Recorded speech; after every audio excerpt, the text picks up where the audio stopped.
This is the Unspoken Podcast on the Undetermined Podcast Network.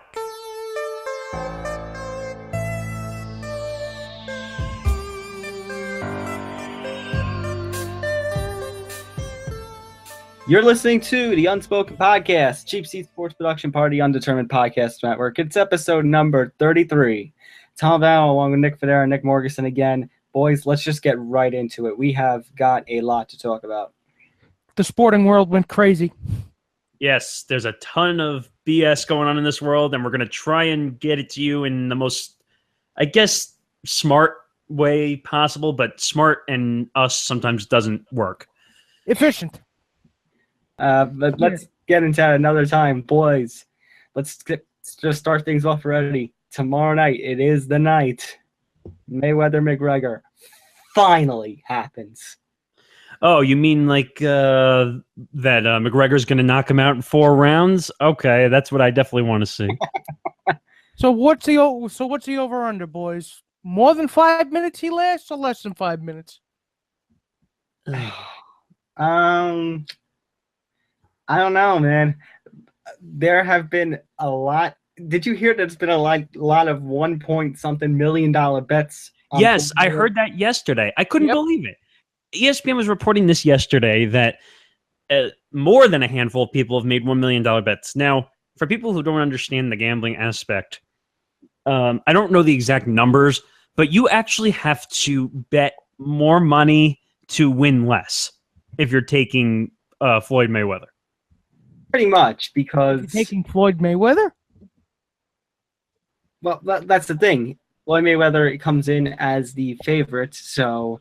He has the minus aspect, so it's like, I don't know how exactly it works, but you'll earn less money than what you freaking bet on. Right. Basically, if you're the minus, you're the favorite. If you're the plus, that means that you're the overwhelming underdog. And that's why I don't understand this. Some people do this just because of the odds of the bet. So since he's the overwhelming underdog, people are just betting him because they're getting the right odds in the money to bet it. MGM's vice president says that over 6,000 tickets have been written for McGregor and only 330 have been for Mayweather. But as we said, of course, the Mayweather bets, they ain't cheap bets. McGregor opened as a plus 700 and he got as low as plus 350. Wow. Is that something that's unprecedented? I don't know, but man, the bookies have got to be happy. The only way the bookies are going to become very unhappy is if a freaking upset happens on Saturday. That's true. So many legs are going to be broken. It's going to be like the ending 15 minutes of Casino. By the way, here's the odds. Here's the odds, by the way. I just looked them up. So the day that this fight became official, let's go back there for a second, because this is when people went absolutely insane. Right. So Floyd Mayweather originally opened as a huge favorite, coming in at minus 2250, with McGregor coming back at plus 950. Right.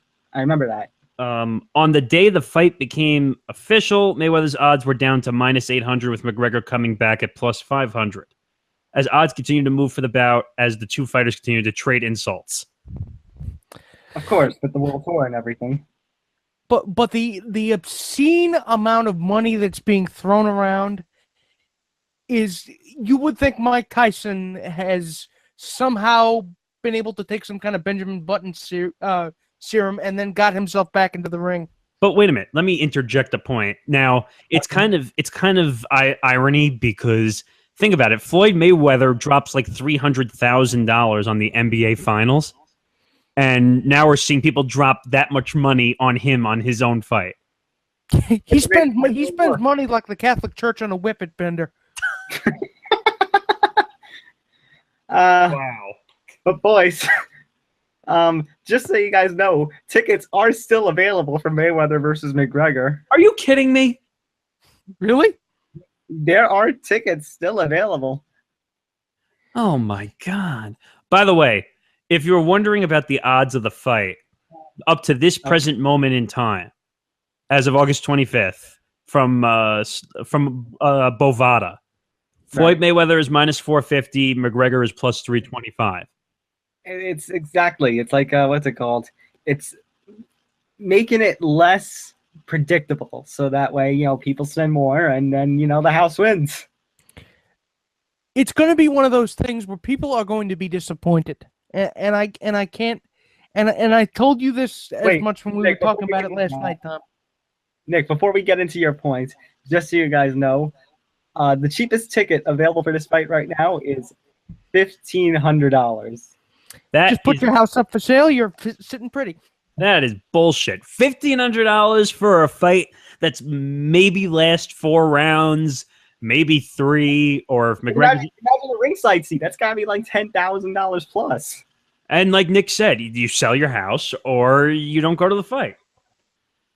Or you can order it on pay-per-view for $89.99, $99.99 for high definition. Or you can go to one of your what's it called? Fathom theaters to watch the fight. Or you can just download it illegally. Or you can do that.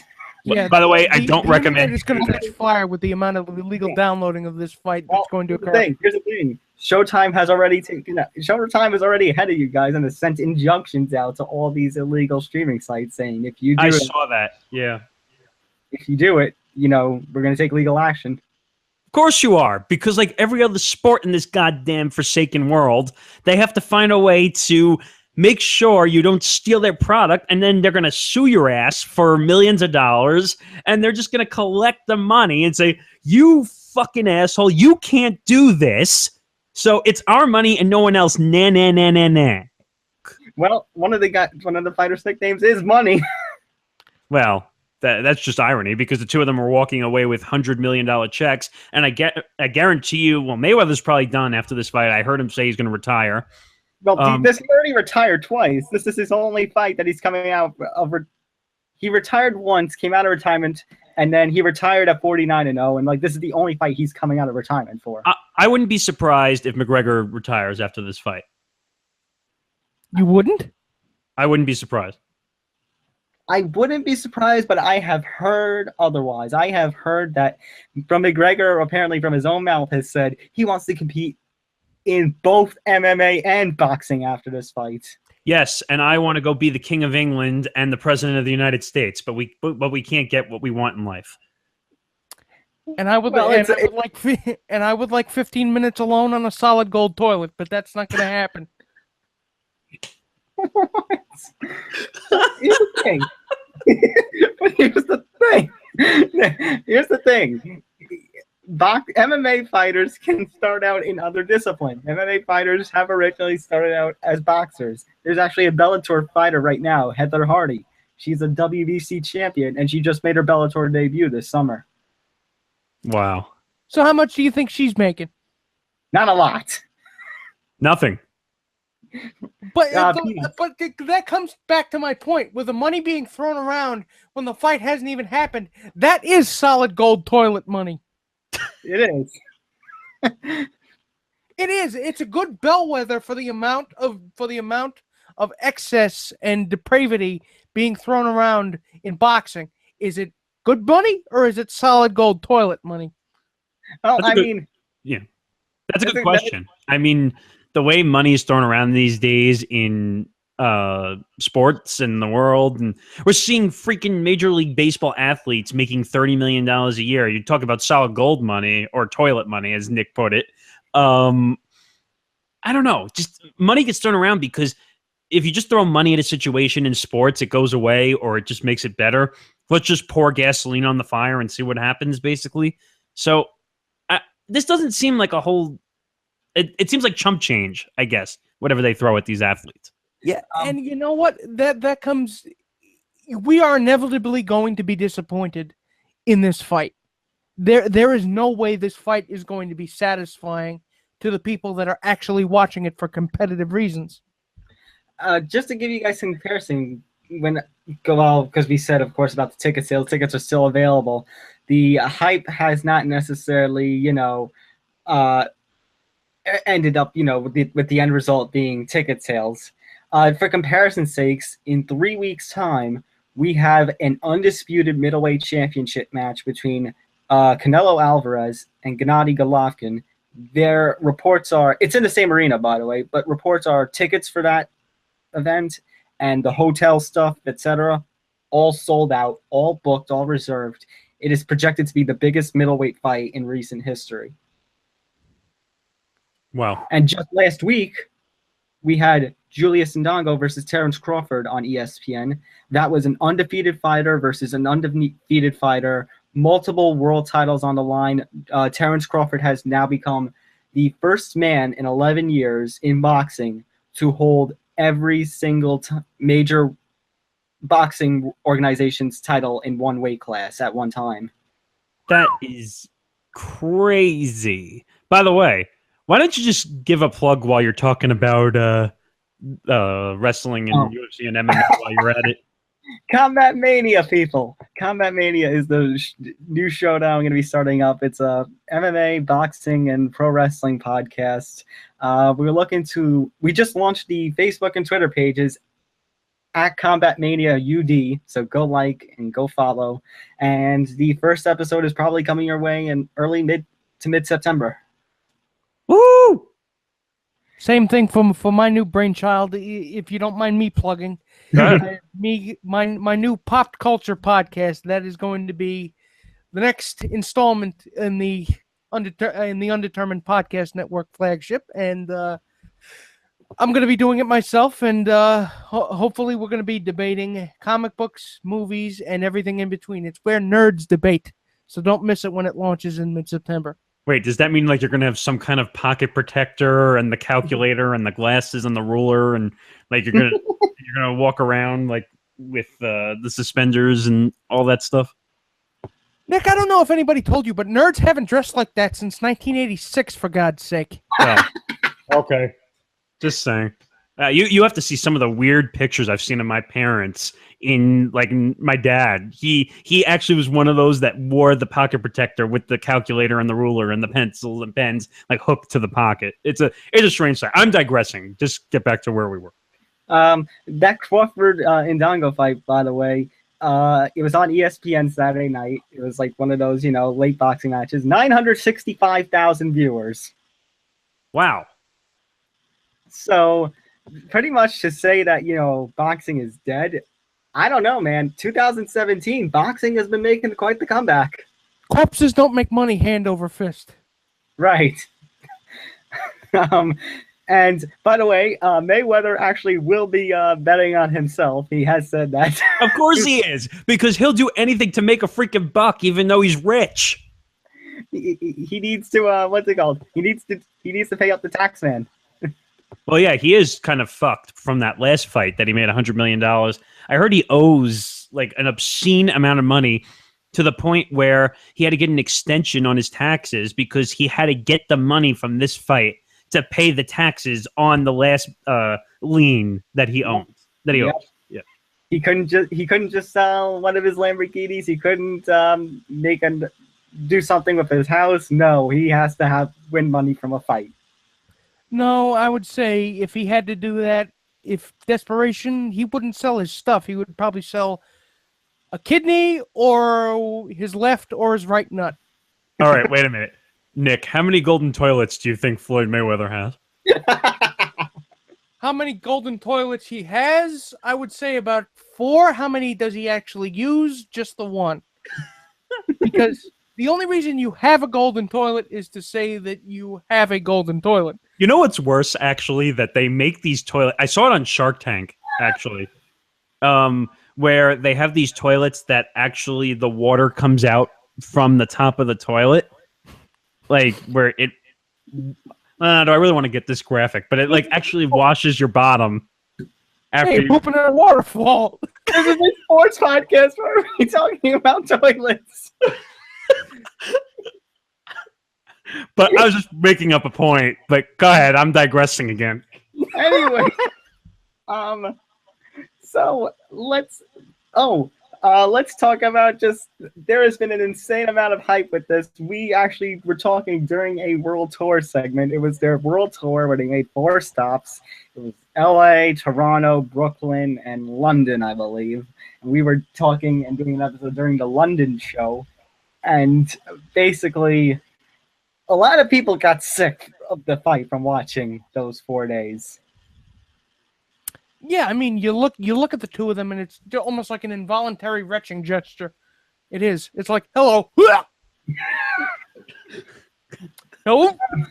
But I guess, what I find tiresome is like they could have done it in just one. But because there was the same things over and over and over again. I mean, it made a lot of memorable quotes and a lot of memorable memes, but regardless, it was the same thing over and over again. And it's just, at this point, I don't know, man. Like, but whatever it is, it didn't have a lasting effect. Because, I mean, it did have an effect at the time. Because, like we were talking about the London, apparently seats were reportedly expensive. And people were buying it, to watch them live just talk and trade insults. But that hasn't resulted in ticket sales for the fight. And now they've taken a different approach here, where it's like now if you see Mayweather's recent comments, he's actually starting to give Conor a little bit of a chance.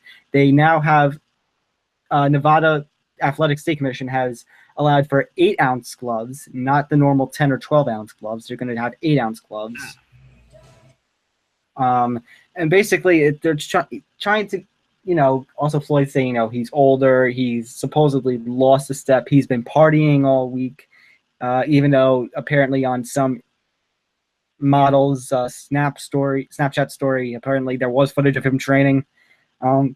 Basically, he's trying to give Conor, it seems like, a chance. So that way, people buy into the fight more and people buy the tickets, buy the pay-per-view, and bet on the fight, of course.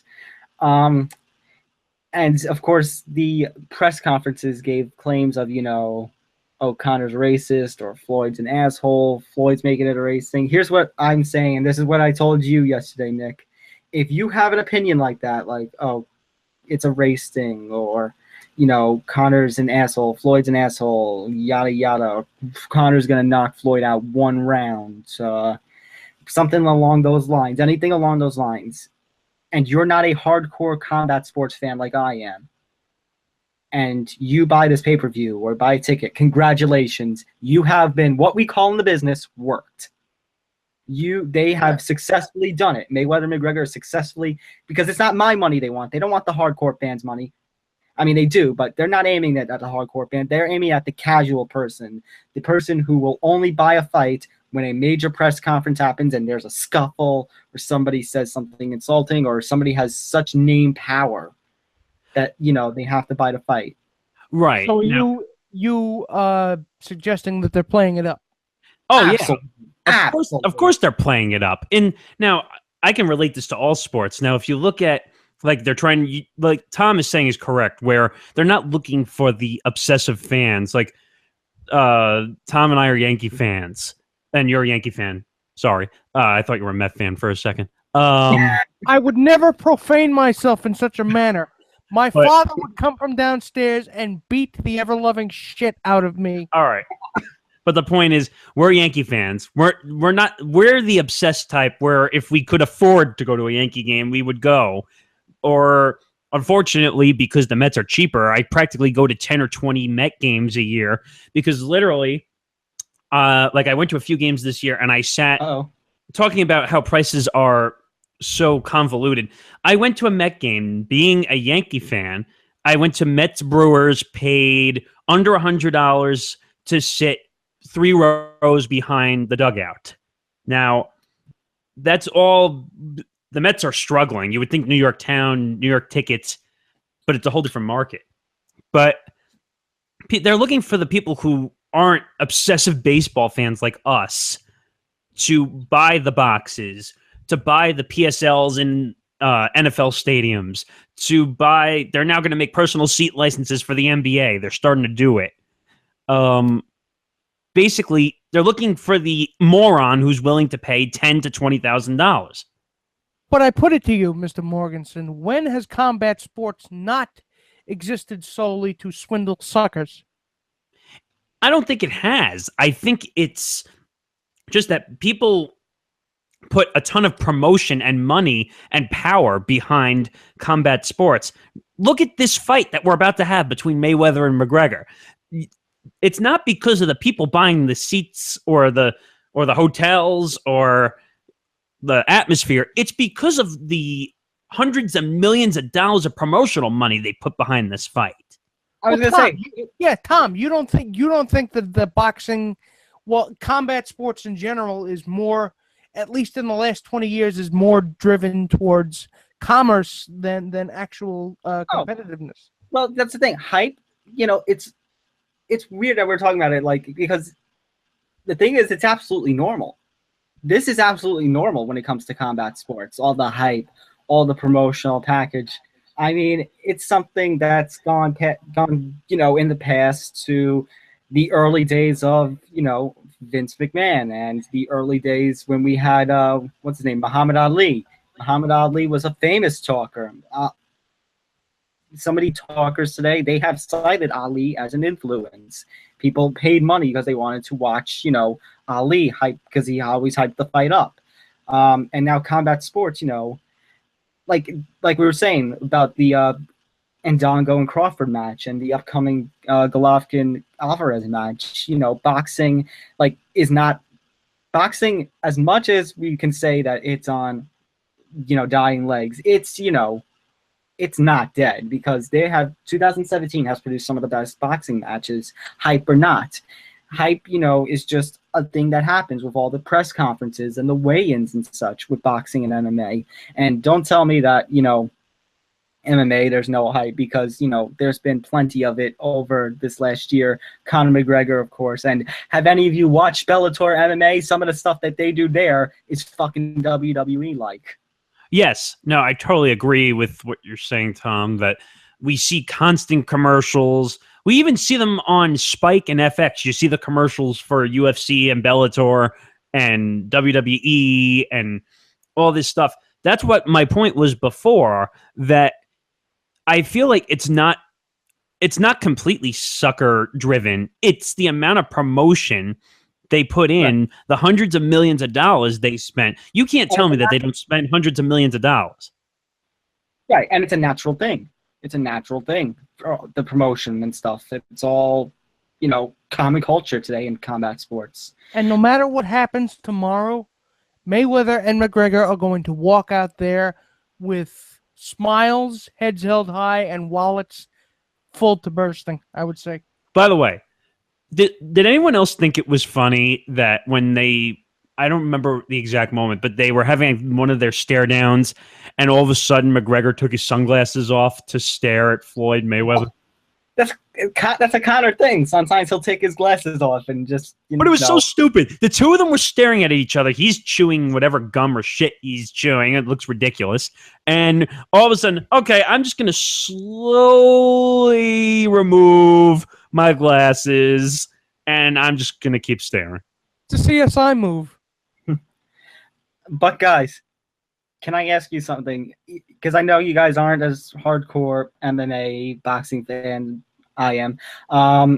But for the record, if Conor pulls off the upset, do we insert him in greatest of all time conversation? You would see every single commentator from here to Las Vegas spontaneously combust. You would have to clean up after all of the it would basically be just a pile of human detritus. They would just explode. You know what? I think the issue we're going to have, and we see this when upsets happen all the time in sports, people over-exaggerate when the underdog wins a competition. Look at the Red Sox when they beat the Yankees being down 0-3. First time it's ever happened in professional sports. People thought that the Red Sox were all of a sudden the best team of all time because they managed to come back from 0-3. So look at certain situations in history and say, let's think about this for a second. Just because a team came back, does that make them the best team in all of sports? No. It just means that they did something that was nearby impossible, and they just happened to get lucky. Yeah, that is true. And here's the thing. I wouldn't insert him into GOAT conversation just yet, because I have said this before, I think. there's one thing that Conor needs to do in order for me to put him in GOAT conversation. Sure, he's been a 2-division UFC champion, but you know what he hasn't done? Make a title defense. He had the 2 fights against Nate Diaz were non-title. Then he went after Eddie Alvarez, and he was stripped of the featherweight title without defending it once. I would say after this fight, if he pulls off the upset, he needs to defend that lightweight title at least once. After that, then maybe we can talk about GOAT conversation. At least in terms of modern fighters today. You can call him a GOAT because he looks like one. It doesn't mean that he is the greatest of all times, that he looks like a literal goat. Sometimes you look at a picture of him and you want to go, bah! You want to give him a fucking tin can. Or at least, in terms of the modern fighter, like today. Like, I don't know if you can put him above Ali. I don't know about that. But it's certainly a conversation that could happen.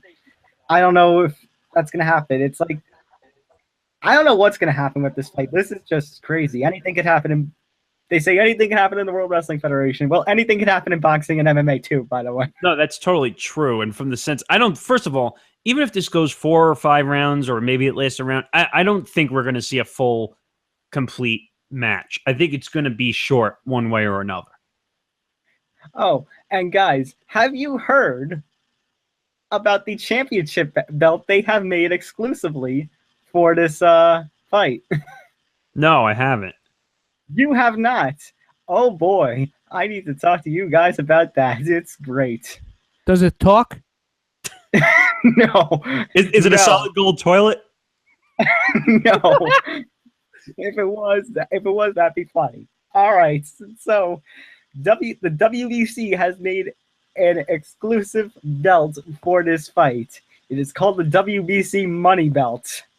Of course they would, because it's under Mayweather's branding. The fight's going to be on Mayweather's TV deal. Are we surprised by this? Wait, but do you want to know what it's comprised of? Is it comprised of money?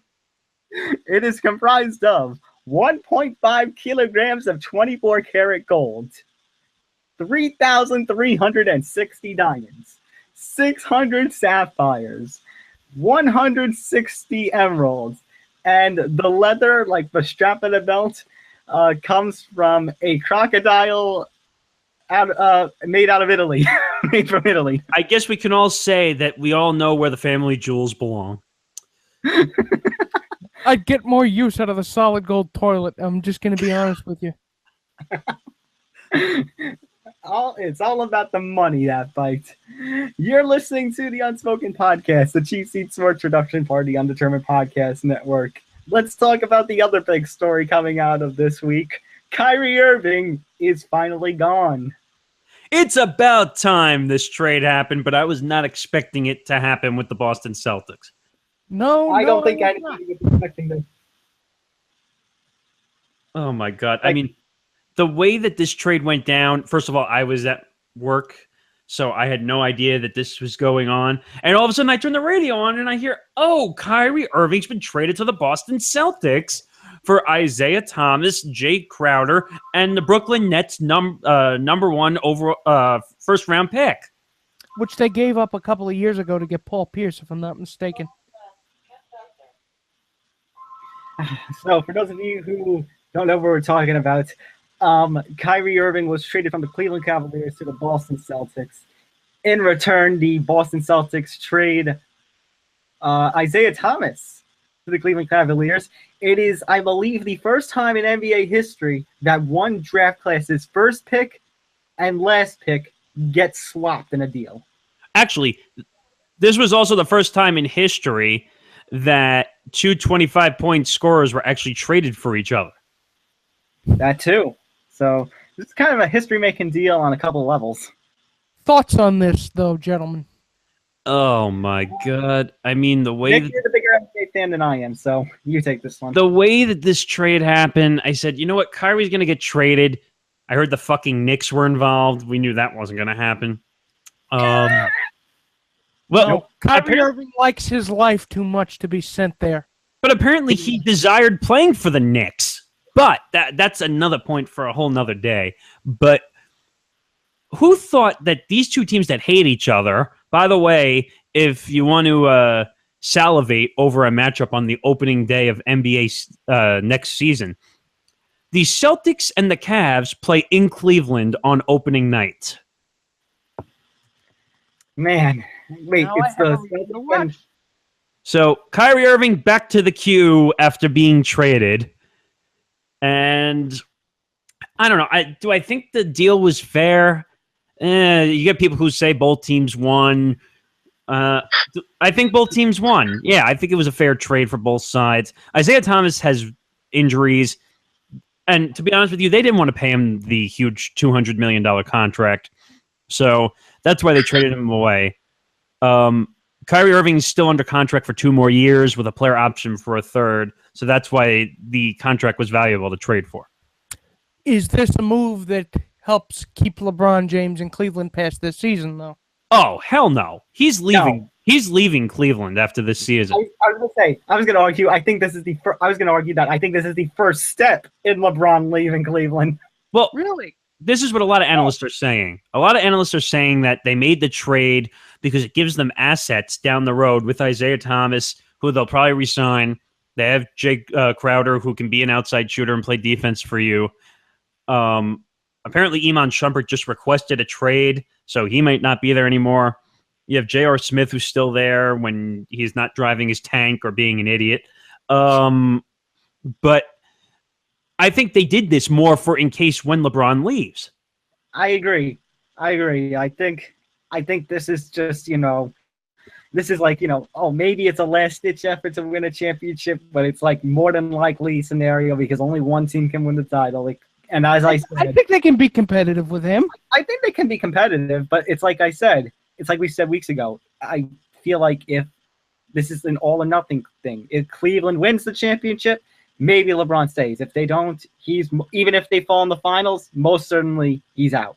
But I think in this case, I think Boston is now a team to contend with because they have Kyrie, they have Gordon Hayward, they drafted Jason Tatum, I think with the second or third pick. Right. But that's the thing. Boston, there were NBA memes. The NBA memes page released a meme shortly after this trade happened where it's like, oh, congratulations, Kyrie. Now you get the chance to lose in the Eastern Conference Finals to LeBron and Cleveland. But I don't know. But wait a minute.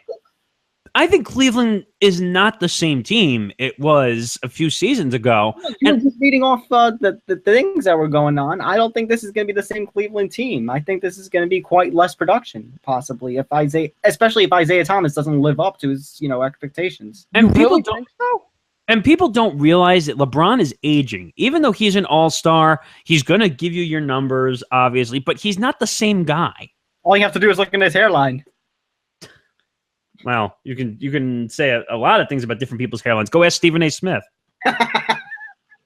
It's not his hairline I'm concerned about him receding. I just want his mouth to recede. You mean like him getting involved with that issue that happened? Oh, we'll get to that. We will get to this. Yeah, but you really are not going to give the Cavs any kind of credit? Because honest to God, I think they made out like bandits. I think it's a desperation. I think it's a desperation attempt because they know he's going to leave. And I said that, and a lot of the analysts are saying it too, that it was pretty much an asset move. It has nothing to do with LeBron. It has more to do with keeping a viable team. Because when LeBron left the first time, they went from being a championship contender to a 20-win team. And they don't want that to happen again. Exactly. It depends on what they turn that draft pick into. Well, depending on the Nets are going to have a crappy season, so it's going to be a high pick.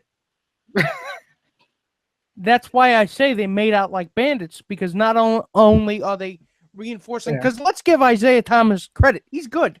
He's really good. He's good, but at the same time, he can't play defense. Do you need him to play defense, though? You weren't relying on Kyrie Irving to play defense.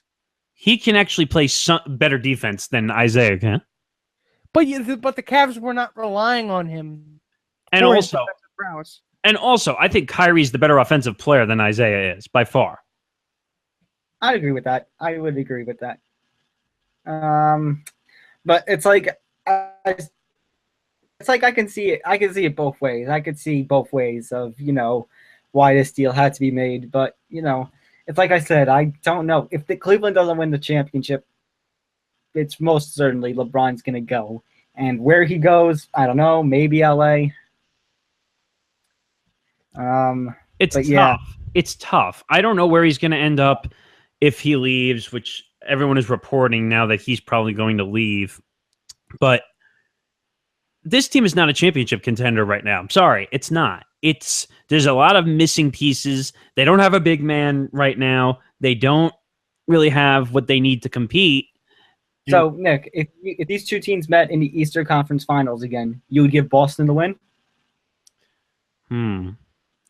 That's a tough one. I think LeBron, any team LeBron is on, you're gonna have to give at least a split chance, 50-50 chance of winning a series. But I think with Gordon Hayward, Kyrie Irving, Jason Tatum, and a bunch of the other guys they have that are young players, they proved that they can be in the NBA playoffs and perform. And I just think that the younger bodies are going to prevail. And I think the Celtics might actually beat LeBron.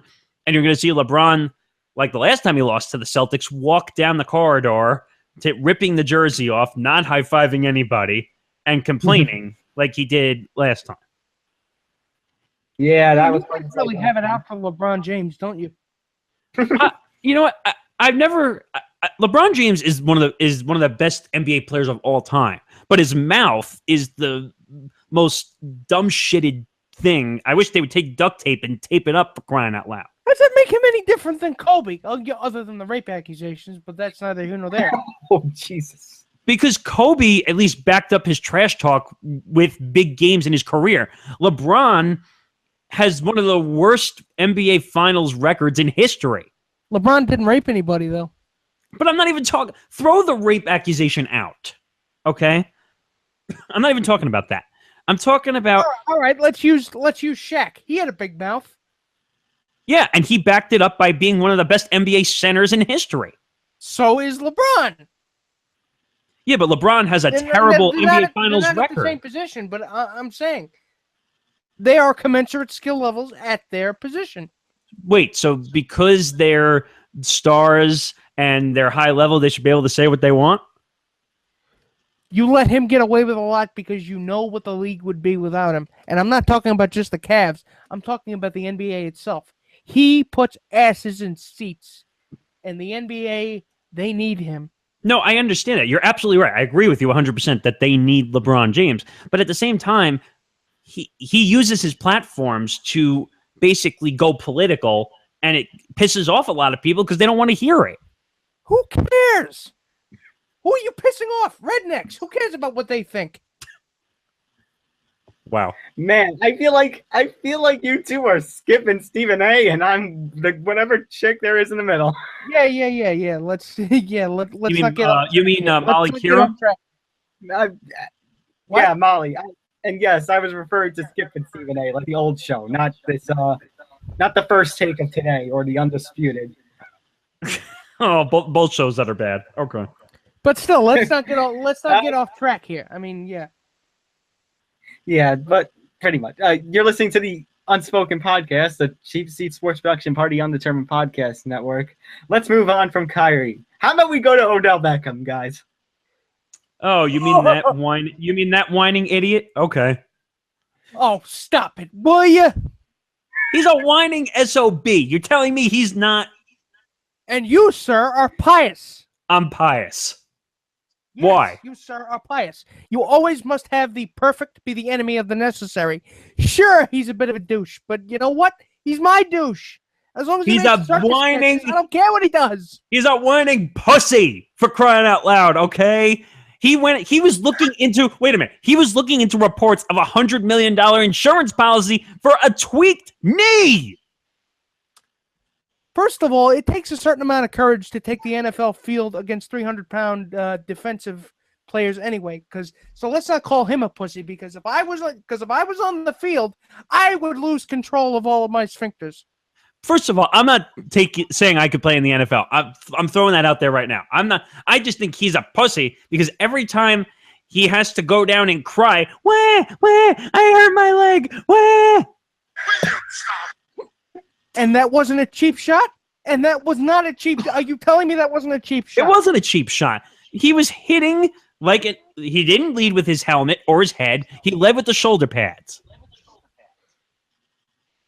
Come on, guys. I don't get some Giants fans. We have greatness on this team, and you can't see it because you want him to, quote unquote, play the right game. What are we, the St. Louis fucking Cardinals, for fuck's sake?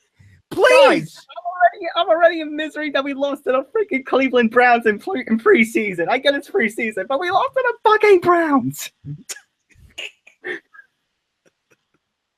This is typical Giants playing down to their level, playing down to their opponent's level. Jesus fuck.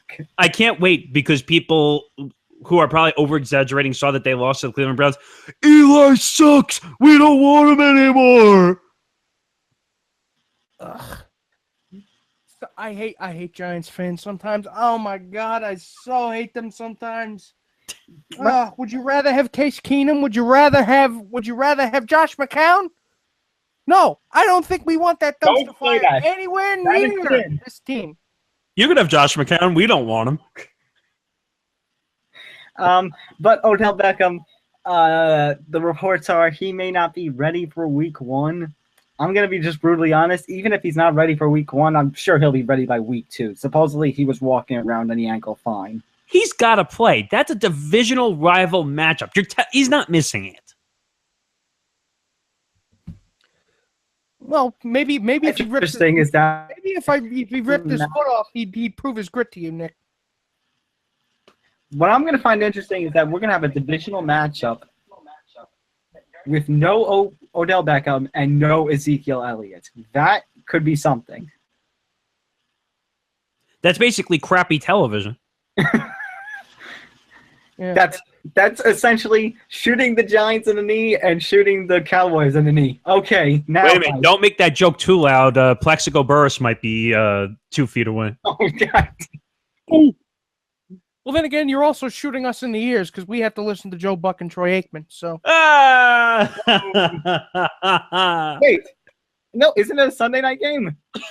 Actually, it is a Sunday night game, so it's. So I have to listen to Al Michaels basically do a Kermit the Frog for 3 hours straight. Nick, I still have to. Hello, everybody, and today we're at Sunday night football matchup between the New York Giants and the Dallas Cowgirls. Do you believe in miracles? Yes! Yes! Nick, you still got it wrong the first time, so I still have to give you the buzzer.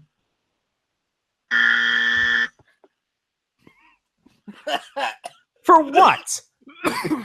No, not you. The other Nick for saying it was a Fox broadcast.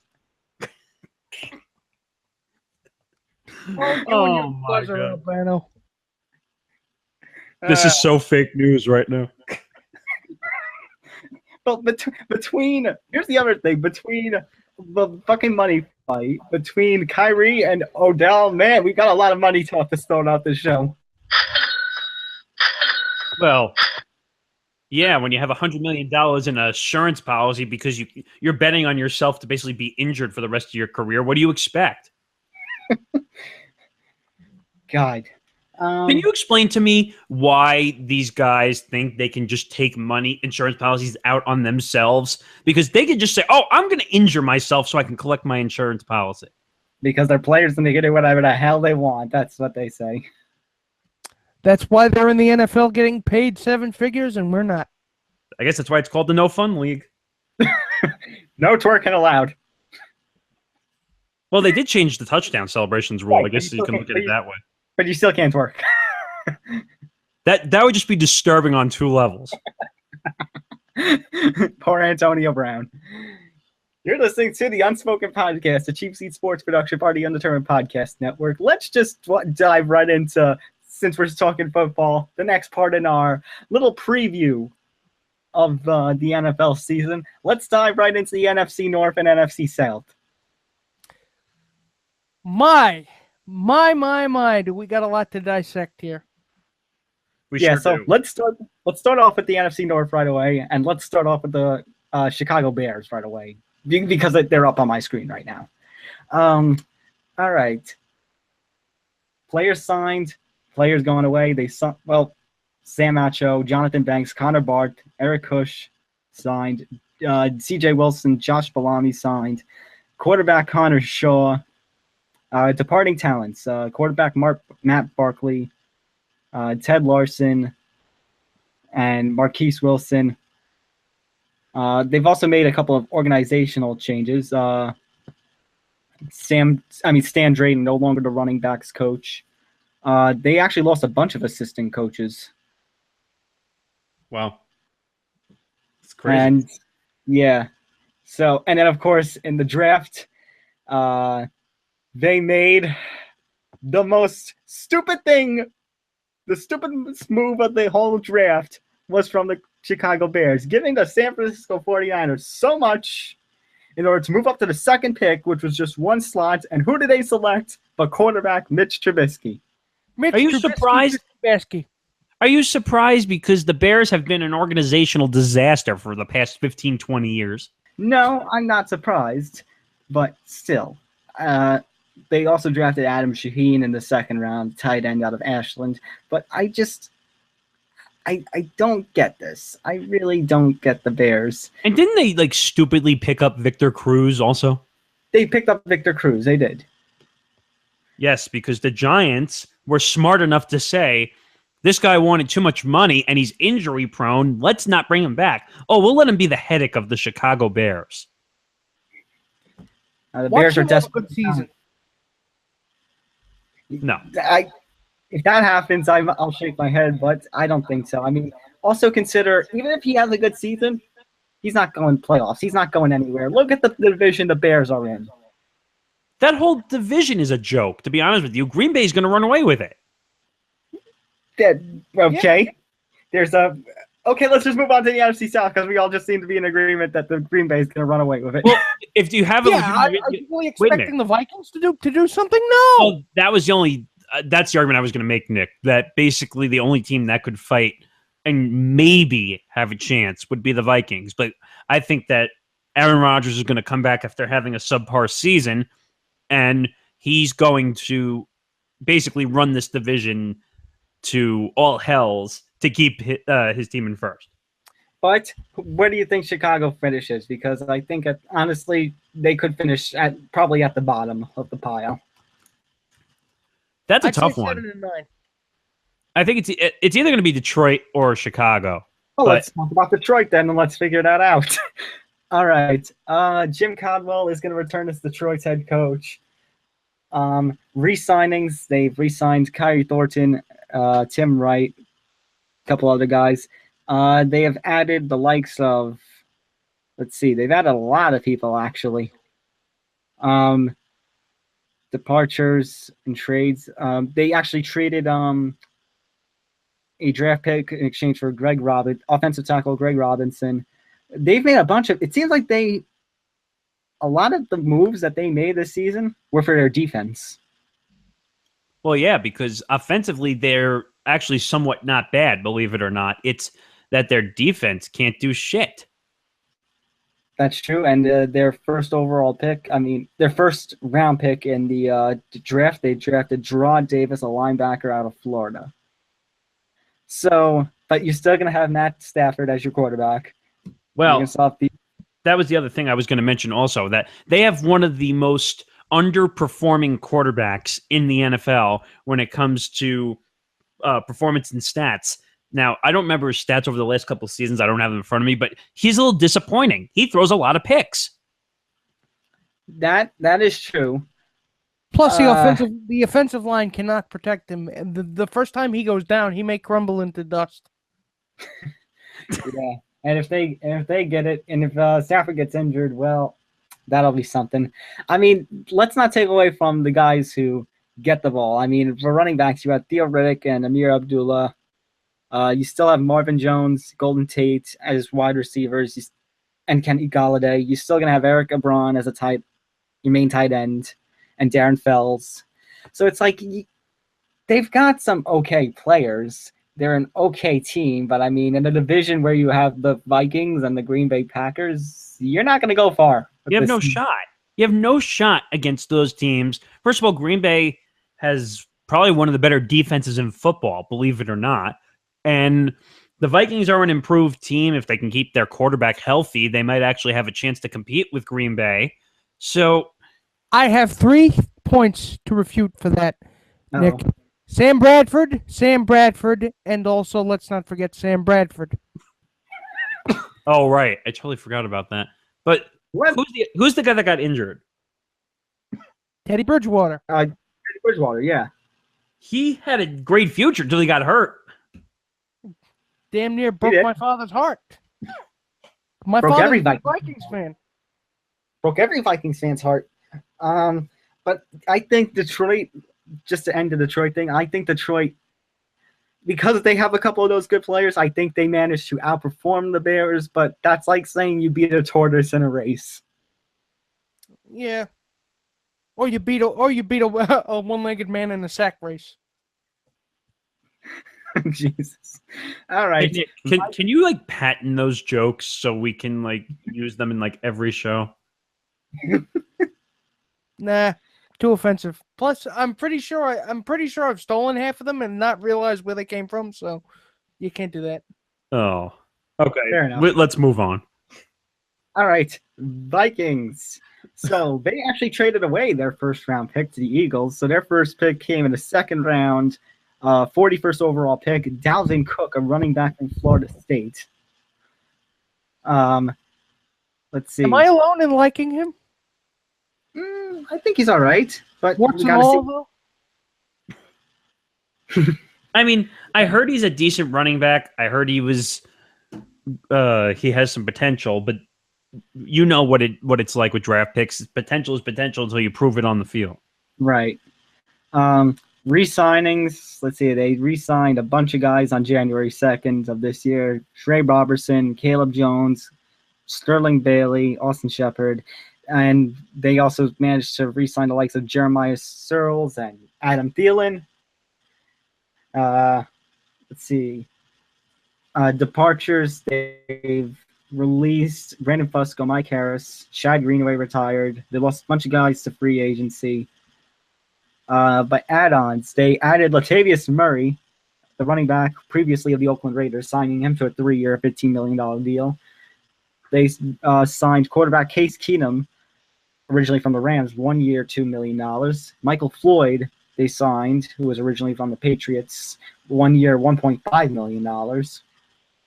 So, yeah, it looks like, and Teddy Bridgewater, by the way, still on the PUP list. So as of right now, it looks like Sam Bradford will be your main quarterback still. That's the poor guy may never play again, and that's just heartbreaking. Talking about a guy who made out from the rookie contract when Sam Bradford came out before they changed the rules. Yeah, but regardless, once again, Vikings' hearts are heartbroken. It's like, we have a bright future with Teddy Bridgewater. No, we have Sam Bradford. And for the first time since 2006, Adrian Peterson, AP, will not be a Viking.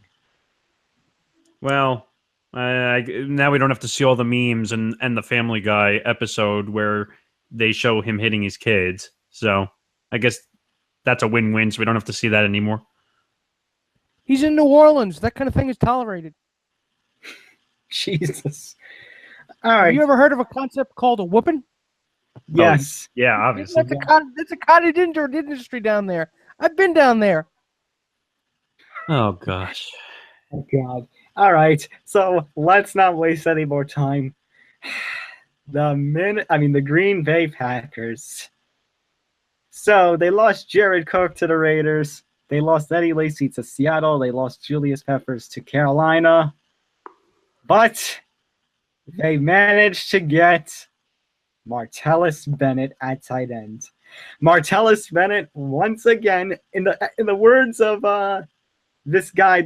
Remember the video I showed you, Nick Morgeson, with the the Haters Guide to the season? I laughed so hard. You have no idea. The Haters Guide to the 2017 season for the AFC and NFC. I forget the name of the guy who made those videos, but Guys, go watch him and go subscribe to him. He is hilarious. He does all this stuff with like the playoffs and everything. But in his words, Martellus Bennett is back to rape the Bears once again. That was hilarious. This time he's going to be on the other team and hurting the Bears' chances in everything. Because God, Martellus Bennett, I'm banking on Bennett, man. I'm thinking Bennett's going to have an amazing season. I mean, the fact that, as much as he didn't get the ball as much as he could have in New England after Gronk got hurt, he has opened the door for himself. That man is going to have a great year. And as much as it hurts to say, because, I do like the Vikings a bit, my God, let's just look at who the Packers have. You got Aaron, you got Ty Montgomery, Jamal Williams, Devontae Adams, Randall Cobb, Jordy Nelson. They're stacked. Even at Jordy's old age, he is still phenomenal. You don't need to read the names. We get it. We know the Packers are stacked. They have a good defensive line. Their offense is good. They probably have one of the top 3 or 4 quarterbacks in the NFL. We know they're going to win the division. Just everyone say it right now. The Packers are going to win the NFC North. The Packers are going to win the NFC North. See, was that really that hard? All right, we move now to the NFC South. Who do we want to start with, guys, for the NFC South? Oh, no. Go ahead. I have no. I'd probably say the Carolina Panthers because I'm kind of interested to see how Cam Newton's going to look after being on the field after the surgery this offseason. All right, let's talk the Carolina Panthers. Let's talk their offseason and stuff. Well, offseason, they signed the likes of Julius Peppers. They signed the likes of Teddy Williams, Matt Khalil, Mike Adams, Kyle Love. They released Paul Solele, Michael Griffin, Ryan Wendell, LeBron Bird, and Josh Alec.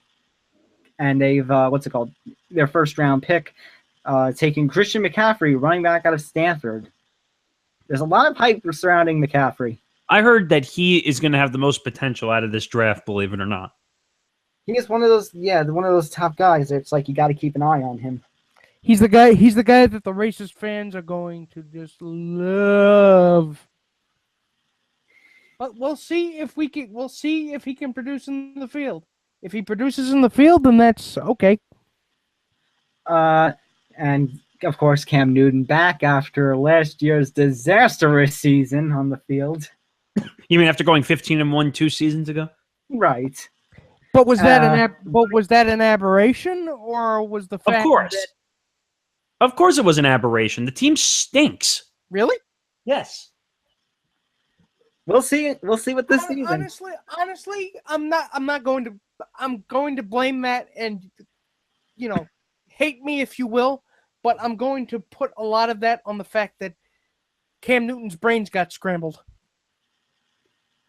Did you see the power rankings, by the way? Because a lot of people are putting the Panthers much higher than they should be.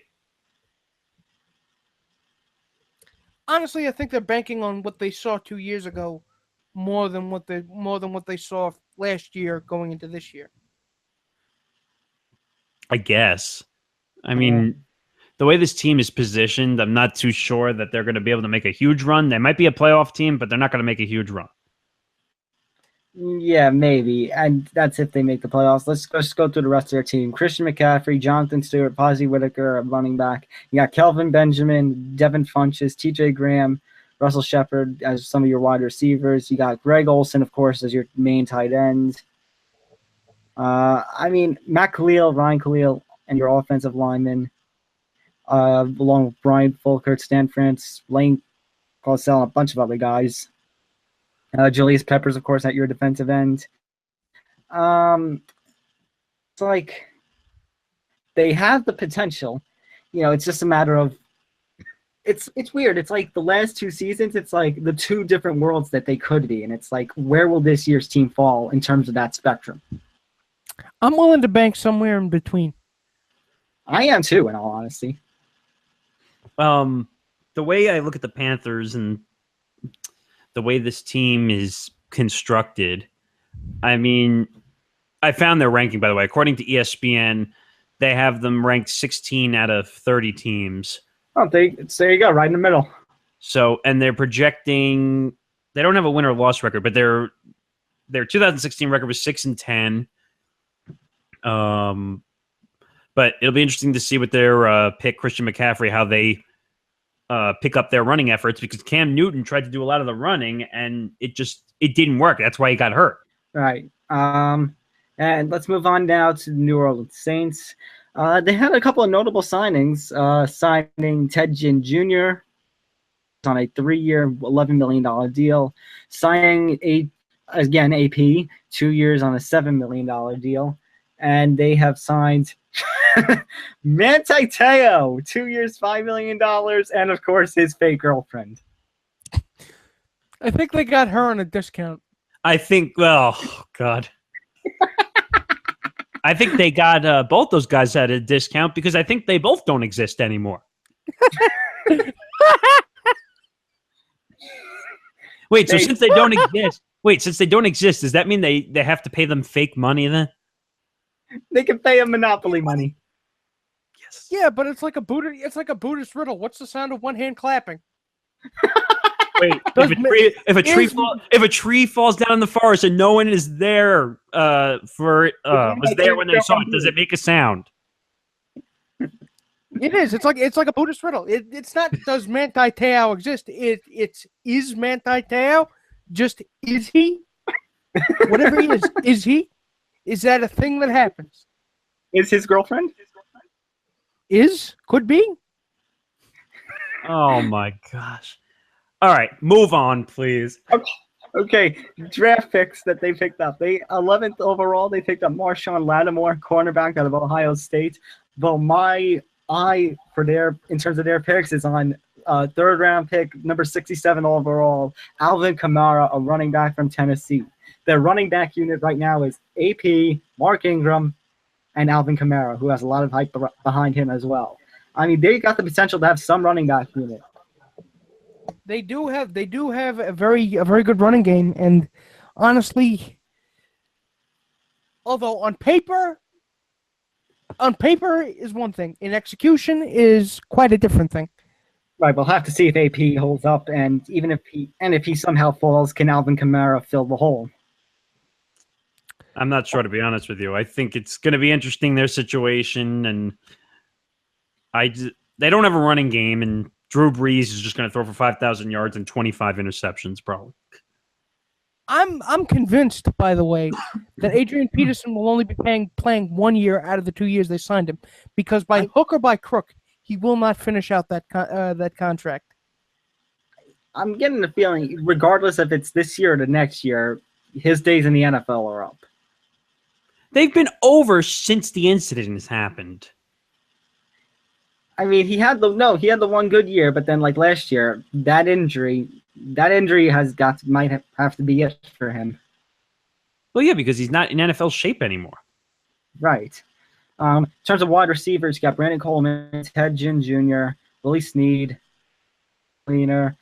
And by the way, is one of their backup quarterbacks, Ryan Nassib. And the other two just hang their heads in shame. Loser horn. Yeah, what you were saying is, I think, consistent with what the team looks like. Like they had the potential. They had the potential to be a very good team. Right. I don't know, but let's move on. Let's finish the division. Let's go to the Bucks. Okay. Because I want to save the Falcons for last. Let's go to the Bucks. Let's see. They signed Deshaun Jackson. They signed Jacquizz Rodgers. Departures. Mike Glennon is gone. He's off to Chicago to be one of the worst teams there will be this season. And the Bucks signed. In the draft, they picked first round, 19th overall, O.J. Howard, tight end, Alabama. Everyone is saying that the Bucks are going to be an improved team this year. Jameis Winston's going to improve. I think he's going to throw less interceptions now that he's had a year under his belt to finally work the kinks out.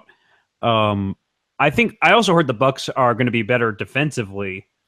So I think the way the Bucks look, they're not gonna win the Super Bowl, but they might make a run for possibly being at least for maybe second. They could win the division. Who knows?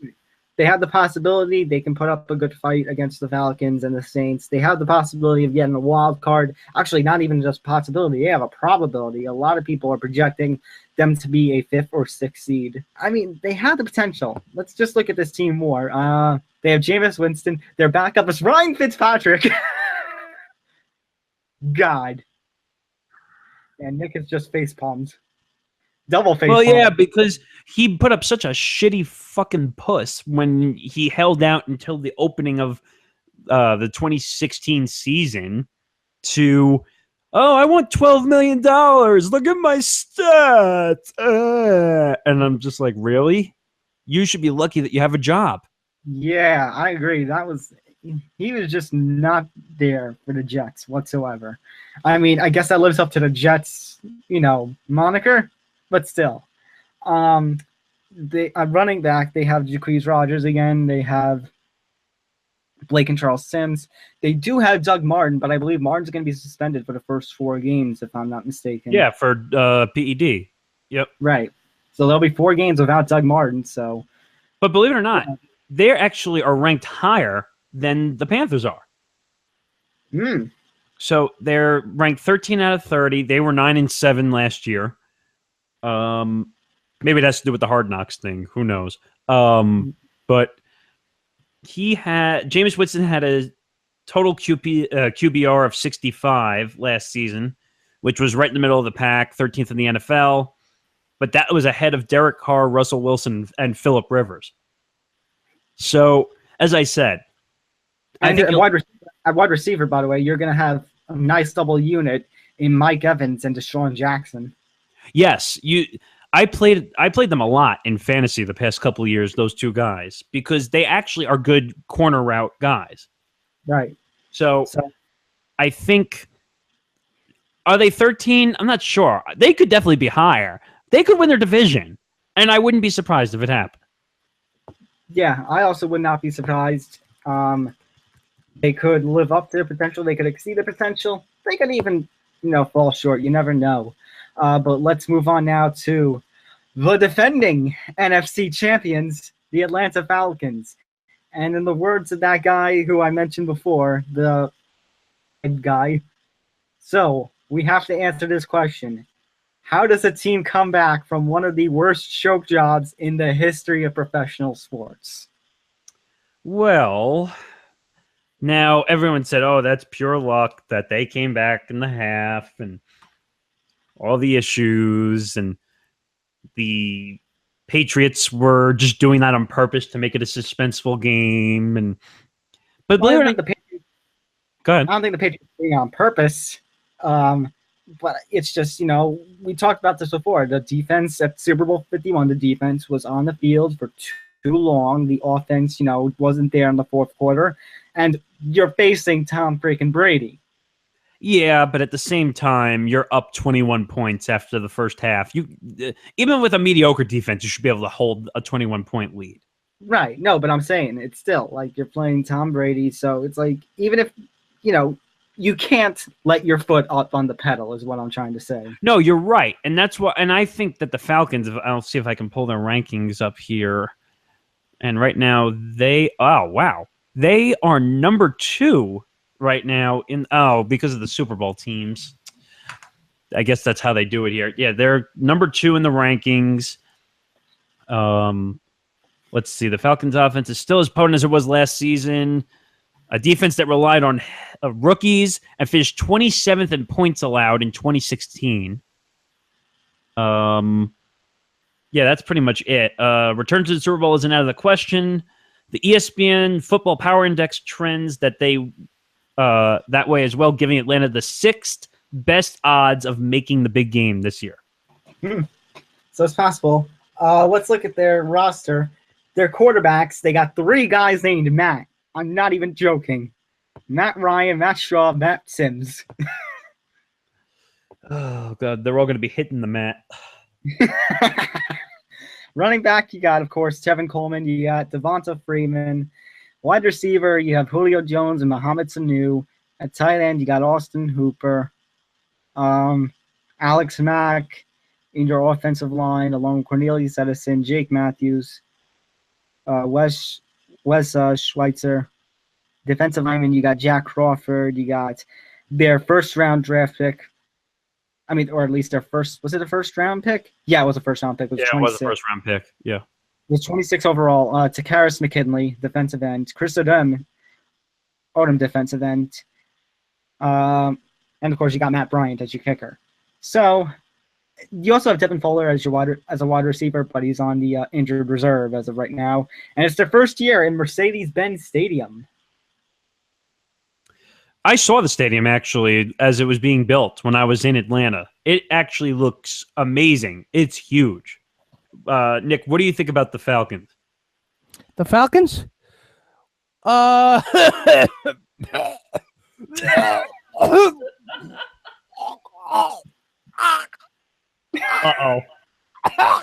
So you're saying they're choke jobs?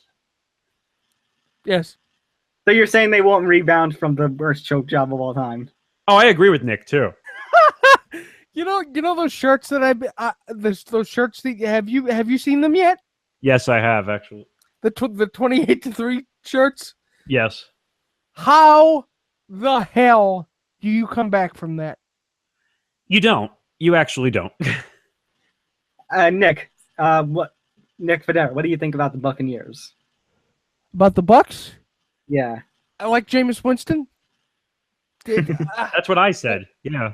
And Mike Evans, but two men does not a team make. Well, you got Mike Evans and Deshaun Jackson. We were talking about how they're a good two-person wide receiver unit. They can both run the corner well.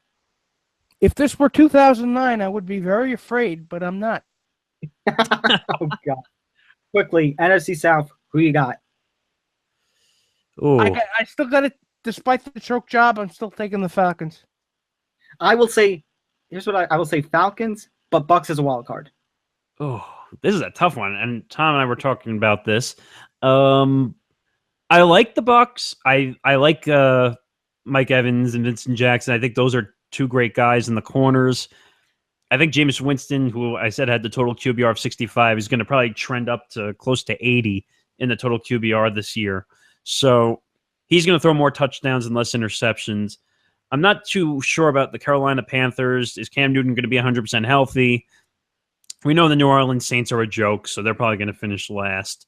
So I'd probably take – this is going to shock everybody, but I'd probably take the Bucs to win the division, and I would take the Falcons as the wild card.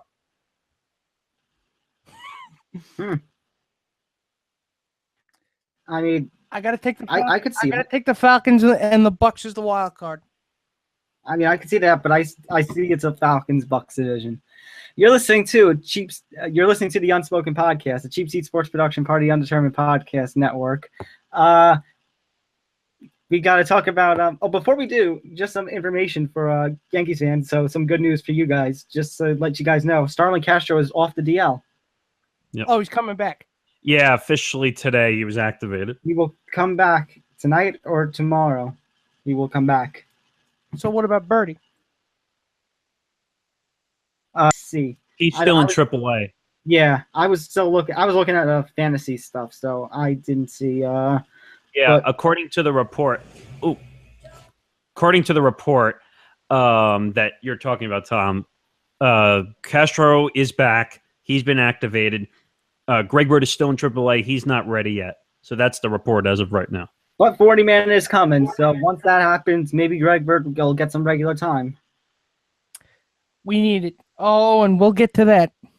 We'll get to that. But first, let's talk about a different controversy. Man, did it suck to work at ESPN this week? Oh my God. My God. Yes, it did. Okay, let me break this down completely. Okay, let's start with late Tuesday going into Wednesday. We have, of course, we know what's going on in Charlottesville and everything, and trying to take down the Confederate monuments. So there's a ESPN commentator. an Asian ESPN commentator. His name is Robert Lee. And he was scheduled to do, I think it was in week 1 of college football, he was scheduled to do a University of Virginia game that's going to take place in Charlottesville. And they decided that to reassign Robert Lee to a different game. And an email came out, an email was leaked from an ESPN executive that pretty much said, we did this because we didn't want memes of this. I can tell you who that is. I can tell you who that executive is. I know who the executive is that sent that email out. It was John Skipper. I mean, don't hold me to that 100%, but allegedly it was John Skipper, who is the president or CEO of ESPN, that allegedly sent out that email. Now, mind you, this is not in reaction. This is not like they were getting roasted over the coals, but Nick, we aren't done here. No, go ahead. We aren't done here because it's like you don't think it could get worse. At least it was a little-known college football announcer. No! Later that day, a report comes out. Ryen Russillo, one of the most popular ESPN radio hosts and one of the best ESPN radio hosts in, at least me and Nick Morgan's opinion, arrested in Wyoming. This was bad. This breaking and entering, essentially, like a trespassing charge. And they say more details will follow. Well, more details certainly followed. Later that night or the next day, announced that reportedly he had allegedly gotten drunk, like really drunk. He was on a bender. He was on a bender and broke into a person's condo. Well, you're leaving out one other part of the story, which a lot of people didn't know. So he was in Wyoming. I think he was on vacation because a lot of people now are taking a week vacation or two before the NFL season. So he was in Wyoming. He sent out some pictures. That's not the issue. He was just sending out some pictures from Wyoming in the mountains and all that stuff. He was talking about the Kyrie trade. Right. And so there's a report that came out, like Tom said, that he went drunk and on a bender, and he ended up trespassing into someone's condo and ended up sleeping in one of the beds. Yeah, they found the worst remake of Three Little Bears ever. Wait, but it gets worse than that. He actually was not wearing anything except for his pants around his ankles. Oh, my man was going Indian style. Yeah, so basically he was so drunk, he had no idea where he was or what he was wearing, if anything. And you know what? ESPN has...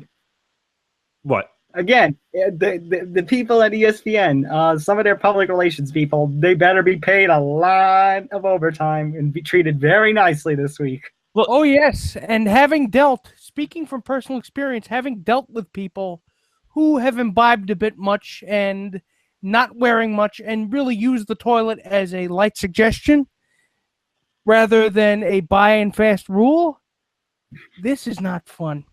No, it's not. And here's the issue, and Tom and I were having this discussion last night about what they should do to Ryen Russillo if they make this decision.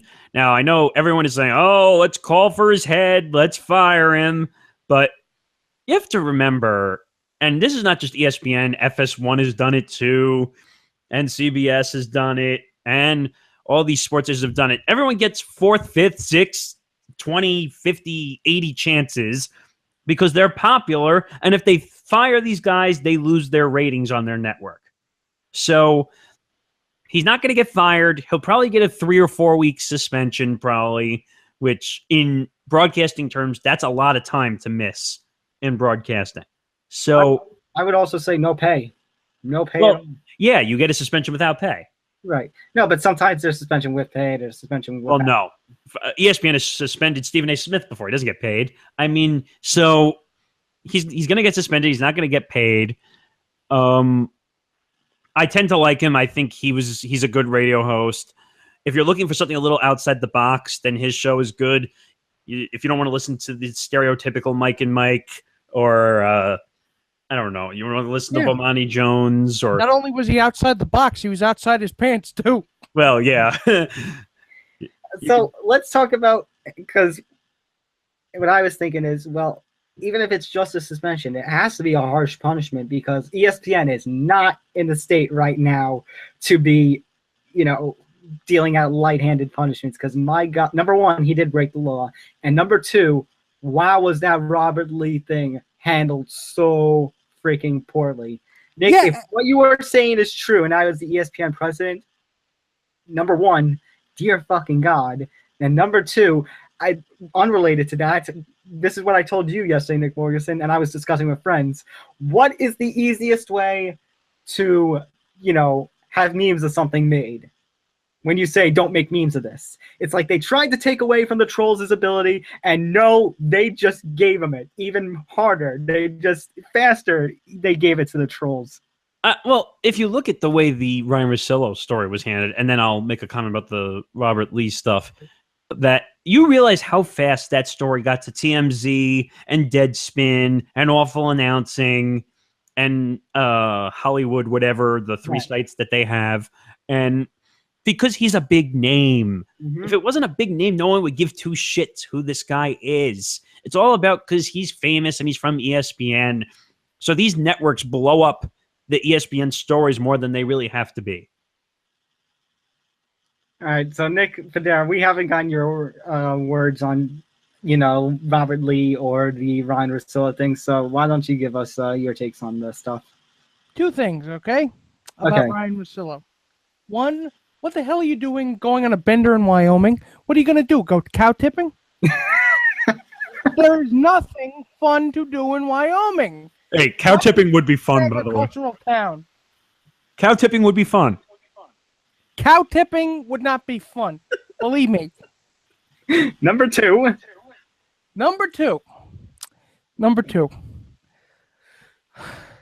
That must have been the most annoying police lineup ever. He must have not shut up the entire time they brought him in. Well, you see, officer, the problem is not me. It's really the fact that Joe Flacco is an elite. And I really would like to hear your thoughts about it, officers. Does Colin Kaepernick deserve a job? What do you think about the sports world? How does it pertain to policing? Sir, put your fucking pants on before you talk to us. You can't tell me what to do. I shall go pantsless. You know what? I am the pantsless sports dynamo.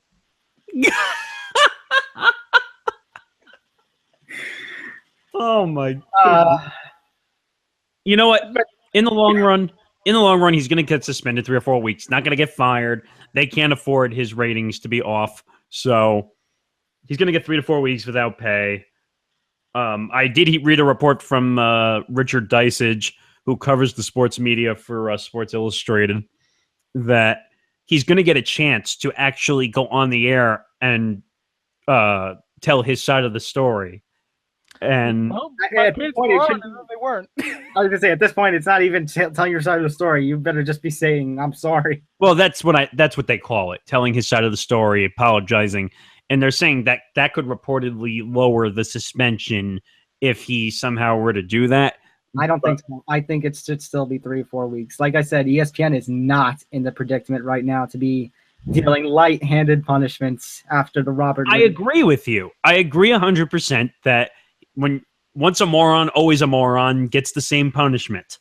So, if they only do a 1 or 2 week suspension, oh my God, the shit will blow up even more with the Robert Lee stuff and the Ryen Russillo stuff. Well, wait a minute. Well, what's the punishment for the Robert Lee stuff? Who are you going to punish for that? That's not the point. The point is with the Robert Lee stuff is, how it was handled. ESPN handled it bad. It was definitely wrong. And first of all, to make name assumptions, and I think I mentioned this to you last night, Tom, and I heard this on a bunch of radio stations, that why don't we just change everybody's name that has the first name of a president? Or let's change, if someone has a bad name that belongs to some kind of bad person in the world, let's just change everybody's name. Let's change our identities. Let's change the way we look. Let's change our hair. Let's change our skin color. Let's change everything because we're not allowed to have the names that we have. I was going to say, somebody said again, they weren't being called out for it. This was just a preemptive move. This was ESPN playing it safe, even though they really didn't need to, since Robert Lee is actually an Asian man. Yeah, but you know what? What's funny about this issue is that the ESPN says they try to play it safe, and then they do something stupid after they try to play it safe. I will say this. At least they reassigned him. If they had taken him off the week and robbed him of a paycheck, that would be even worse. Well, first of all, they can't rob him of a paycheck because he has a contract. So it doesn't matter. He would get paid one way or another. Okay, that's fair enough. But regardless, to really, if they had taken work away from him completely, it's like, that's kind of a bummer. Well, that's kind of their loss because they still have to pay him. So if he gets a free week, that's on him. Fair enough, but it's like, I mean, it's ridiculous. It is ridiculous. No, I'm not trying to make excuses for it. I'm just saying that ESPN saying it plays it safe with stuff is so against the company line because they don't. Right. What we read for that one class last year, we read about ESPN and all the controversy and shit they go through. Oh yeah, I mean, all the accusations of harassment against women, racism, everything. I mean, we heard all the speculation. Mike Tirico might have been doing stuff with ESPN. Chris Berman might have been doing stuff with ESPN. So, all allegedly, because we don't know what actually happened. But we've heard that people have had sex in the studios back in the 70s and the 80s. They were drinking. They were having drugs. They were doing everything. Like a fraternity house, allegedly. Yeah, they said ESPN back in that day was a fraternity. Honestly, you can't expect them when they are this big to do anything more than go into ass-saving mode 24/7. Right. If anything looks like it may, in some parallel universe, be reflected upon them badly, they will scamper away from it. I mean, even then, from a PR perspective, they did shit because how you're in the email instead of a generic ass email like a normal public relations email would be, it'd be don't make memes of this. Meanwhile, the Ryen Russillo statement still hasn't been updated. It still says we're looking into it. I mean, I'm trying to look around for it right now to see if there's any updates, but right. Well, I think that's my point. I think it's actually smart. I think it's actually smart that they're not saying and putting the statements out because that's when people get speculative and start throwing shit at you as a company when you release the statements. Well, if you do just no comments, I mean, that's worse. I guess that's true. But I mean, after don't make memes of this. Like, my God, if you're a top level executive or a public relations person, whoever you are at ESPN, I would assume you know good PR stuff. I don't think don't make memes of this is a good PR statement.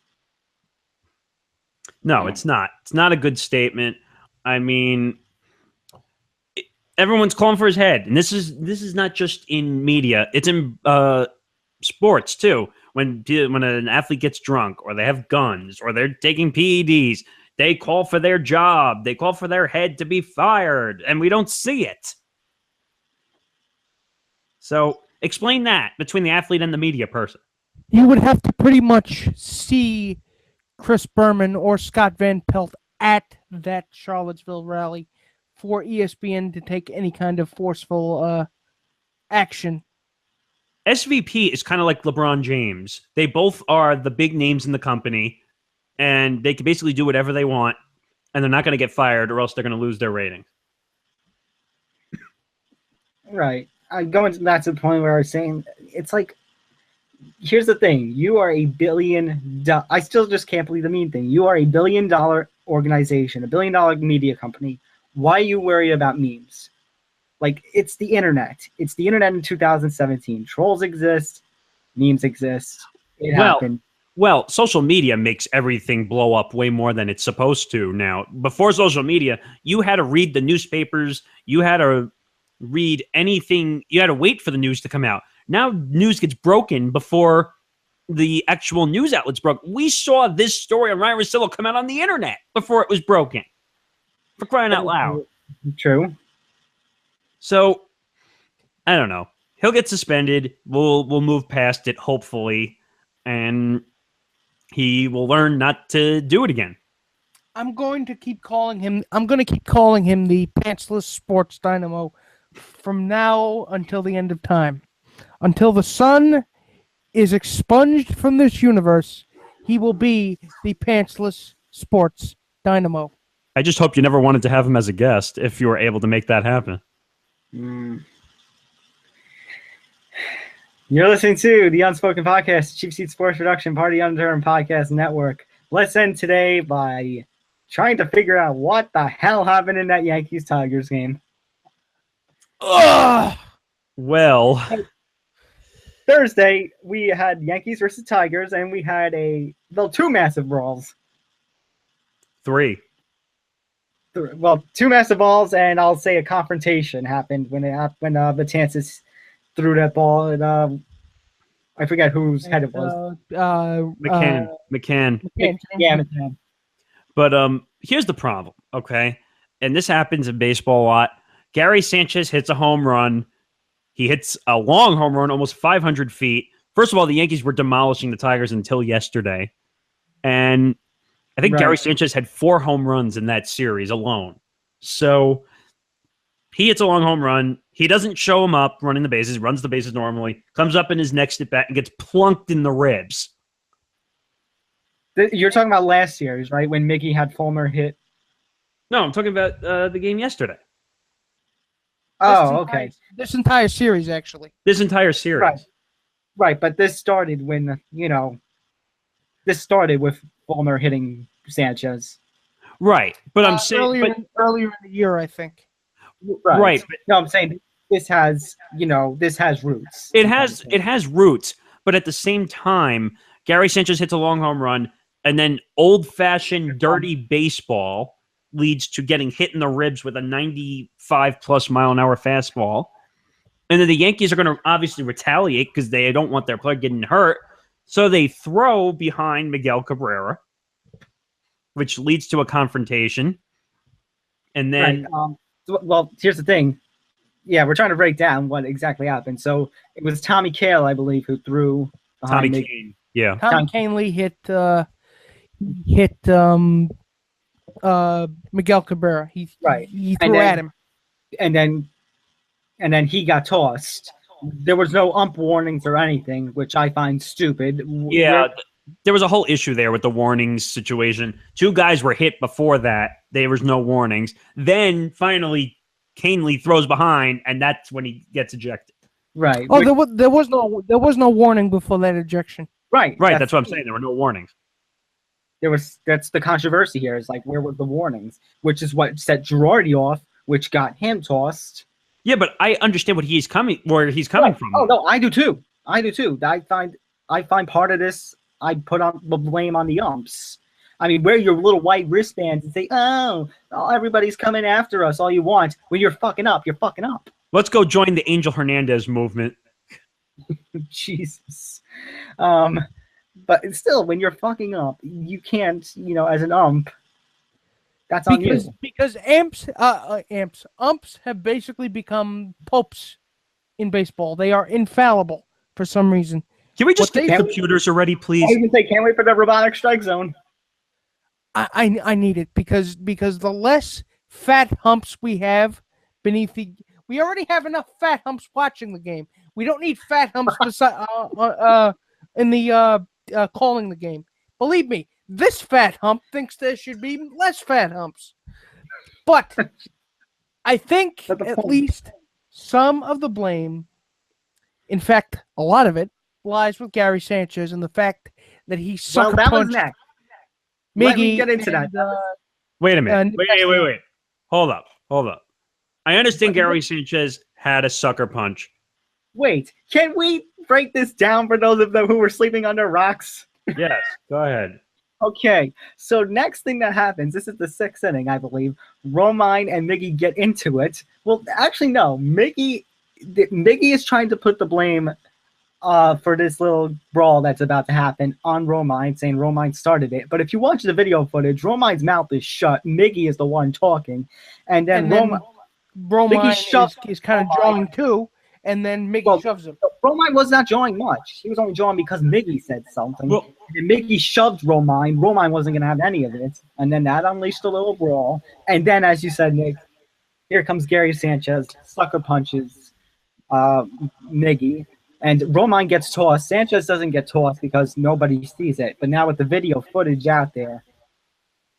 Yeah, but that's rookie inexperience, I feel like, in my opinion. Like, you have to understand that you can't miss games. They're both going to get significant suspensions. I think both. Because remember what we've been talking about before the trade deadline, the fear of Romine and Sanchez both being gone due to injury. Well, now there's a chance they could both be gone due to suspension. And there go your two Yankee catchers. What the fuck do you do, Yanks? Cooler heads had to prevail yesterday, and cooler heads did not prevail. All around, cooler heads did not prevail. Because the fact that I know you're upset, Gary. I do. I get it. But please, can you stop? Just calm down. You don't need to go sucker punching people when your team needs you. It's about, I need to stick up for my family. Your family needs you on the field hitting home runs. Wait a second. Believe me. Wait a minute. Let me play devil's advocate for a second. So if you just hit a home run, you didn't show anybody up running the bases, you come up to your next at bat, and you get plunked in the ribs with a 98-mile-an-hour fastball. You're not going to be pissed off? I'll be pissed. You can be pissed off. It's just it's why the unwritten baseballs of bullshit of the unwritten rules of baseball are utter bullshit. See, and always you can know when a pitcher is throwing at someone on purpose, especially the way he got hit right in the ribs. You should have a rule in play where if you think someone is throwing at someone on purpose, they should be automatically ejected. Oh, that's the thing. If I was an ump, if I would keep track of the home runs, because it's like if the next, the next at bat of that person, their first pitch was thrown, square at them. I don't care if it's accidental or not. Gone. No Where warning was your or anything. warning though? Where was your warning? There was none. Why were you not nipping this in the bud? Because the umpires are just idiots who stand on the field, make a shit ton of money with benefits and shit, and they don't have to do much. And then they get to and then when they get insulted, they wear their little white wristbands and everything. And they cry to the Umpires Association. And they cry to the Commissioner Manfred. Who I happen to think is not a bad commissioner. No, he's not. Oh no, he's not. But if you get the fear of, I guess the fear is the Yankees are going to now be made an example of. Actually, Jack Curry just reported that MLB is finalizing suspensions and fines for the Yankees-Tigers brawl, and he's hearing that Miguel Cabrera is likely to get the heaviest penalty. That is interesting. Suspension. Right. So I'm not sure. No numbers, no money, no anything as of yet. But they're saying that Cabrera is probably going to get the heaviest fine or suspension. Good. No, that's what I'm saying. It's like if the Yankees are going to get, all the shit they get, since Miggy is the one who started everything, he needs to suffer the most. And it's not like you plunking somebody is gonna take that home run away. He still hit it. It's such a dirty, unwritten rule that you just plunk somebody after they hit a home run. It's so stupid. Yeah. And well, that's what Nick was saying about the unwritten rules being bullshit. And I think a lot of Yankee fans have lost a lot of respect for Miguel Cabrera. I've never had respect for the guy, to be honest with you. He's a great hitter. What? Well, if anybody had respect for him, like anybody who had respect for him as a Yankees fan, that's gone now. Well, yeah, obviously. I mean, you realize the guy who's like 35 years old still has 5 or 6 years left on his contract. Detroit's fucked. And he's only hitting 250? Maybe less. Right. So Detroit hasn't been relevant in years, and they're not going to be relevant for some time. So fuck Detroit at this point.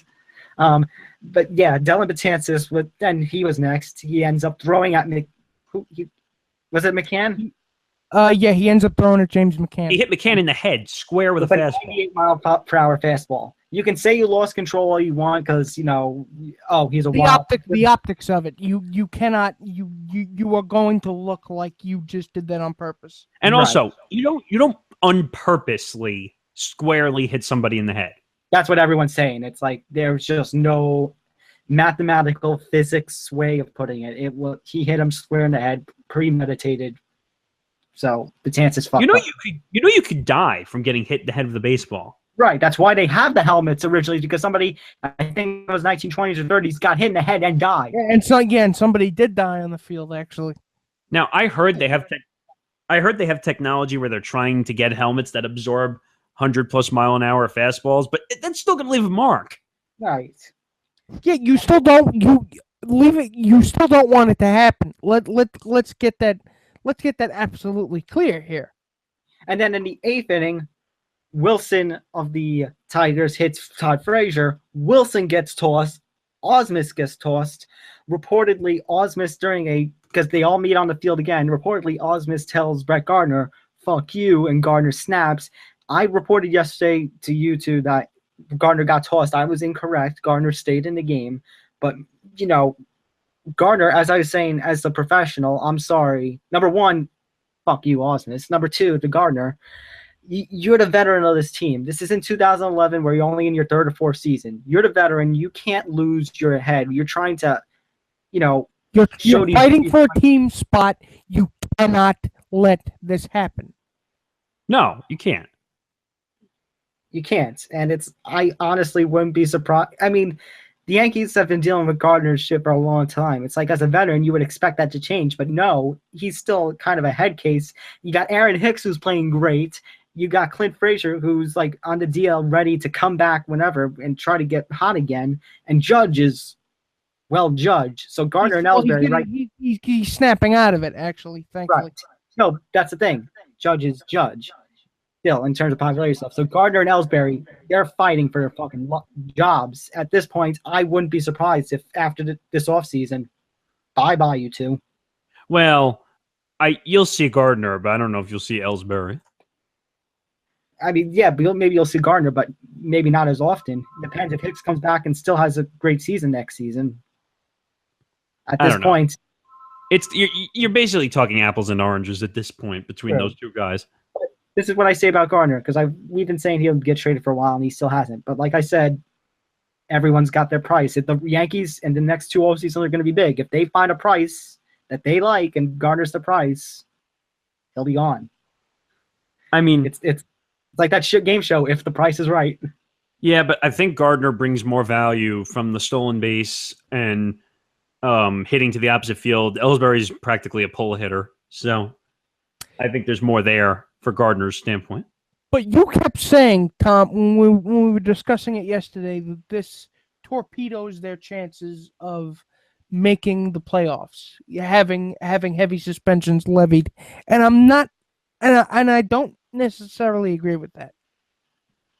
I think that they have a chance, but it's going to hurt if they don't have Aaron Judge start hitting again and Gary Sanchez is out for a significant amount of time. You're just going to see them pitch around Judge if that's the case.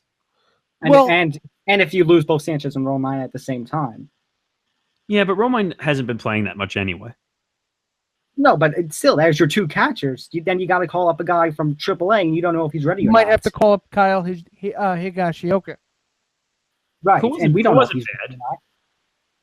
I mean, but I don't know. That's a whole different... You can work around the catcher situation because that's really not the position you're expecting a lot of hitting from. Maybe it doesn't. But if, what's it called? After how they performed against the Red Sox and this stuff, they just gave the division to the Red Sox. Well, I don't think you're catching the Red Sox at this point, but I think you're going to get the wild card. But Nick, what I'm saying is any hope that you would have after this massive brawl and stuff done. I don't know if I would say you're talking about for the division, right? No. Okay. Yeah, division's probably done at this point. They'll probably get the wild card because I still think they're better than a lot of the other teams below them in the wild card. So I think at that point, and we've seen wild cards win the World Series, so don't discount the wild card. No, but what I was telling Nick is if they somehow miss it by a game or two, we will look back on this brawl and say this was a cause. Yeah, I agree, but good things and bad things happen in a 162 game season. Let's just hope to God that it doesn't come to that point. Yeah. That's going to do it for this edition of the Unspoken Podcast. I just want to add one more thing. Sorry, okay. Before you go there. I know a lot of people are going to be listening to this, including around the country. And if people get to listen to this in the next few days, there is a major storm coming to Texas, Hurricane Harvey. So if you're listening from Texas, and just be safe, be careful. There is a Hurricane 3 storm coming through there with 12 to 13 feet of water. Take cover and take it seriously. So just want to throw that out there.